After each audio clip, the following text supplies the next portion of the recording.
This is my ranking of the best A24 horror films. Now, A24 is a film studio that has been crushing it for years now. I believe it's the best film studio working right now. Like, there's other good ones, and there's other terrible ones. But no film studio is as consistent in making great, unique, small films that leave you thinking about them for years and years as A24 is, and often their films go on at least one a year gets nominated for Best Picture, sometimes multiple. The year after last, one of them won Best Picture, and they're just killing it right now. Particularly for me in the horror genre, I always get ecstatic when I hear that an A24 is releasing a horror film. It always instantly becomes one of my most anticipated films of the year. We just had one come out a week ago with Hereditary. So Hereditary is what inspired me to make this list, to look back at the best A24 horror films that have been released thus far. Now, A24 is a new studio. I think it's only about like 5 or 6 years old or something like that. So I'm sure they'll have many more to come, but these are the best at this moment. Also, some clarification. The line between horror and thriller can get blurry. So this is films that I believe lean more toward horror than thriller.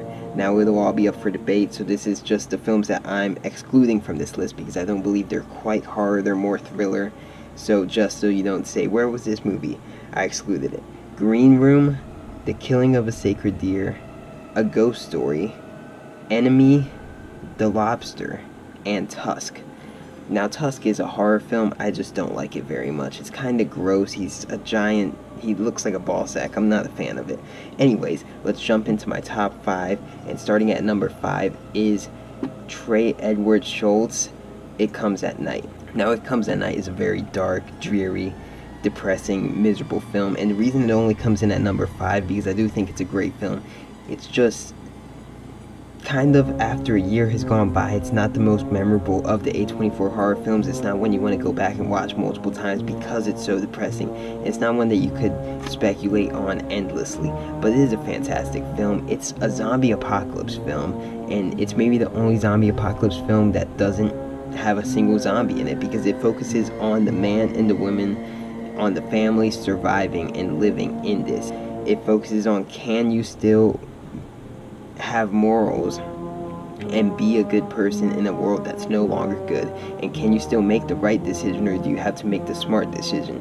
Do you just have to be primal and make survival based instinct decisions, or can you look out for one another, and can you still try to be a good person and make the right decisions? And often those decisions will end up, harming you, killing your family. It's depressing because these families, they haven't quite abandoned all their morals in it. It's filled with great acting. Joel Edgerton kills it in everything he's in.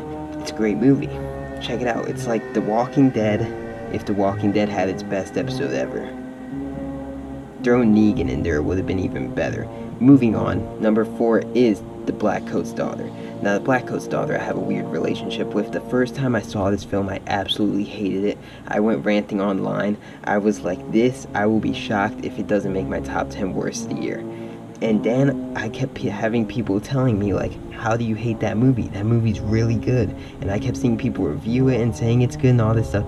And then I was watching, come Christmas time, before I was about to make my top 10 best and worst of the year, I was watching a Red Letter Media Half in the Bag, and they started talking about Black Coat's Daughter, and they both liked it. I'm like, these guys hate everything. So I was like, you know what, before I make this list, let me go back, watch Black Coat's Daughter. Maybe I was just angry that day, I don't know. And for the first time, this is the only time this has ever happened with a film where I absolutely hated it, and then I rewatched it and I loved it. That's never happened before except with The Black Coat's Daughter. And the second time I watched it, I don't know what I was thinking the first time. Maybe I was having a migraine, who knows. I just thought it was great. I could see how in the first act people tuned out, and maybe I saw the first act because it does drag a little bit and feels like it's going nowhere, and maybe I tuned it out at that point. But afterwards, I love films that, I always say, films that go full Satan. Films that get dark, they get really satanic and demonic. Those are the horror films that I live for, and this one does that in a really disturbing way, about a girl who was once possessed and she is no longer, and that is all she craves in her life, is to be possessed once again.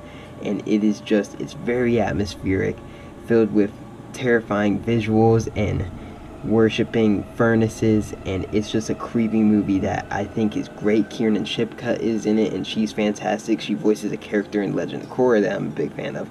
But anyways, Black Coat's Daughter, I don't know what I was thinking the first time, because the second time it's great. It comes in number 4 on my best of A24 horror list. Coming in at number 3 is the movie you can watch in theaters right now from Ari Aster. This is Hereditary. Hereditary, I'm not going to go into it much because I've already made 30 minutes worth of videos talking all about Hereditary and my thoughts and everything on it. You can watch them here and here. 2 videos worth of analyzed reviews and everything, and my thoughts and theories on A24's Hereditary. I think it's phenomenal. Check out those videos if you want to see me talk more about it.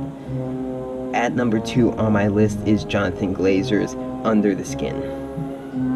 Under the Skin is a sci-fi horror, which I'm not going to say too much about because you should just watch it, but it's an alien and an outsider's view on humanity. Scarlett Johansson plays an alien in human skin, blending in with humanity and seeing the worst in humankind and the best in humankind, and the superficiality of humankind and how they could be good and how they could be evil. And it is a phenomenal film. It feels like 2001: A Space Odyssey at times. It has the scariest, eeriest score I've ever heard in a film ever. The main theme for Under the Skin is the creepiest. Well, I'll play it, and you've heard it. I'll play this opening right here.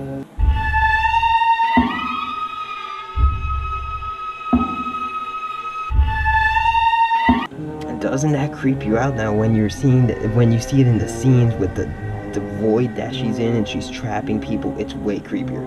Anyways, number 2, Under the Skin. I think that film is a masterpiece. And now, moving on to number 1 on my list. This movie is one of my favorite films of all time. It's in my top 10 films of all time.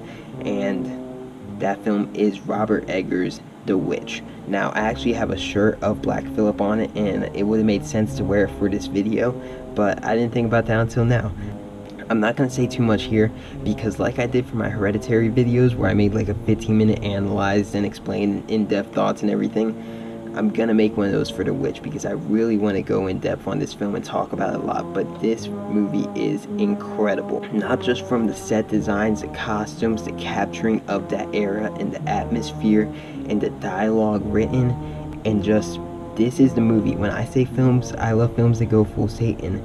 The Witch goes, it's so metal, it goes full 100% Satan. It feels like something you're not supposed to watch. It feels like something you go into a satanic church and they would show you on Friday nights. It's that dark and it feels so real. And oh, something that I should mention, my channel name, Evil Broomstick, is named after The Witch.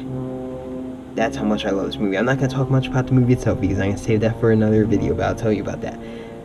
Evil Broomstick, I got that channel name from the scene where Samuel disappears. The witch takes Samuel at the opening of the film, and then we see her there, and she cuts him up, she puts him in a bucket, she chops this little baby up into multiple pieces, and then she takes his blood and guts and she rubs it all over her broomstick, and then she flies off into the moonlight with that baby, newborn baby, his blood and guts all over the broomstick, a witch flying off into the moonlight. And what is that witch? Evil, riding her broomstick.